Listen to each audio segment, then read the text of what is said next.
बढ़ेंगे दूसरी अहम खबर की तरफ। सनातन धर्म के खिलाफ हेट स्पीच देने का सिलसिला थम नहीं रहा है।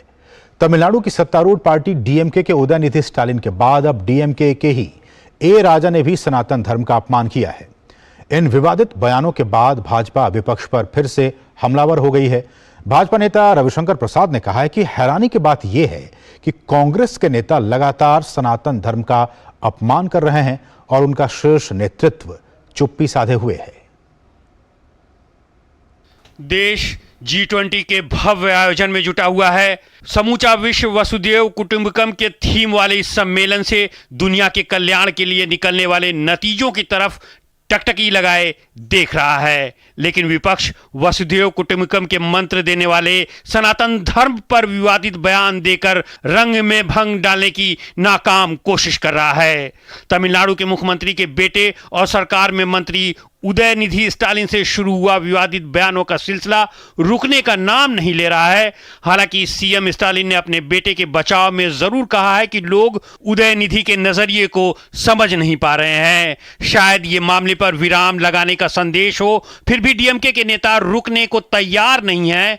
अब पूर्व केंद्रीय मंत्री ए राजा ने सनातन पर बदजुबानी कर करोड़ों लोगों की आस्था को ठेस पहुंचाया है। इन विवादित बयानों के बाद भाजपा विपक्ष पर लगातार हमलावर है। भाजपा नेता रविशंकर प्रसाद ने कहा है कि हैरानी की बात यह है कि कांग्रेस के नेता लगातार सनातन धर्म का अपमान कर रहे हैं और उनका शीर्ष नेतृत्व चुप्पी साधे हुए है। हिंदू आस्था, हिंदू चिंतन का अपमान नहीं सहेगा हिंदुस्तान, और भाजपा की ओर से हम गांव-गांव जाके आपकी सच्चाई को उजागर करेंगे। जिन्होंने ऐसी बातें की है सनातन धर्म के बारे, भारत की संस्कृति सभ्यता के बारे, उनको शर्म आनी चाहिए। The country and all Indians are disgusted by this kind of statement, और मुझे लगता है इनको जनता के सामने जवाब देना पड़ेगा।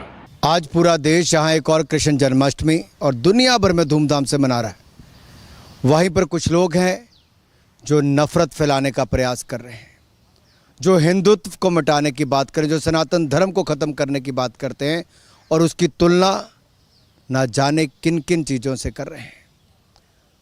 लेकिन मैं कहना चाहता हूं, नफरत नहीं प्रेम के आदी हैं। हम गर्व से कहते हैं हम हिंदुत्ववादी हैं। कर्नाटक सरकार के गृह मंत्री और वरिष्ठ कांग्रेस नेता जी परमेश्वर ने भी बुधवार को विवादित टिप्पणी की थी। अब बिहार से भी इसी तरह का मामला सामने आया है। आरजेडी बिहार के अध्यक्ष जगदानंद सिंह के बयान पर विवाद खड़ा हो गया है। उन्होंने कहा है कि तिलक लगाकर घूमने वालों ने ही देश को गुलाम बनाया था। भाजपा राहुल गांधी, लालू प्रसाद और नीतीश कुमार से सवाल पूछ रही है कि आखिर वे चुप क्यों हैं जब सनातन की आस्था पर हमले किए जा रहे हैं। राहुल, लालू और नीतीश अपनी जुबान कब खोलेंगे? बिना सनातन को खत्म किए नहीं खोलेंगे।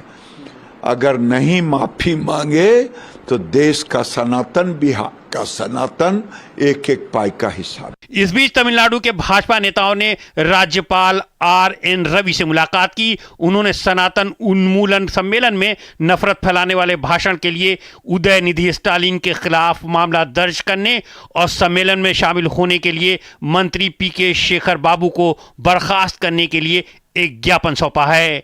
जहां एक ओर भाजपा आपत्तिजनक बयान पर एक्शन की मांग कर रही है, वहीं तमिलनाडु सरकार उल्टा भाजपा नेताओं और पत्रकारों के ही पीछे पड़ती नजर आ रही है। तमिलनाडु पुलिस ने भाजपा नेता अमित मालविया और यूपी के एक पत्रकार के खिलाफ मामला दर्ज कर लिया है। तमिलनाडु पुलिस के इस कदम की आलोचना की जा रही है। उधर AIADMK ने डीएमके सरकार की आलोचना करते हुए कहा है कि ऐसी बयानबाजी मुद्दों से ध्यान भटकाने और स्टालिन सरकार की नाकामियां छिपाने के लिए की जा रही हैं। All are equal in front of law, irrespective of whether it is Udaynidhi or Amit Wali or anybody. If you take law into your own hands, law should do its work. वहीं हिंदू धर्म पर विवादित टिप्पणी करने वाले उदयनिधि और कांग्रेस नेता प्रियांक खरगे के खिलाफ उत्तर प्रदेश में मुकदमा दर्ज किया जा चुका है। हालांकि सनातन धर्म पर दिए जा रहे विवादित बयान विपक्षी गठबंधन INDIA के कई धड़ों को रास नहीं आ रहे हैं। हिंदू और हिंदुत्व वाली पार्टी शिवसेना उद्धव की मजबूरी है कि वो इंडिया गठबंधन के इस एजेंडे का कैसे विरोध करे। लिहाजा संजय राउत ने डीएमके को ऐसे बयानों से बचने की सलाह दी है। ऐसी ही सलाह ममता बनर्जी भी दे चुकी हैं, लेकिन कांग्रेस के बड़े नेता इस पर खामोशी बनाए हुए हैं। Bureau report, DD news. और अब बात करेंगे पश्चिम बंगाल की। पश्चिम बंगाल विधानसभा में बंगाल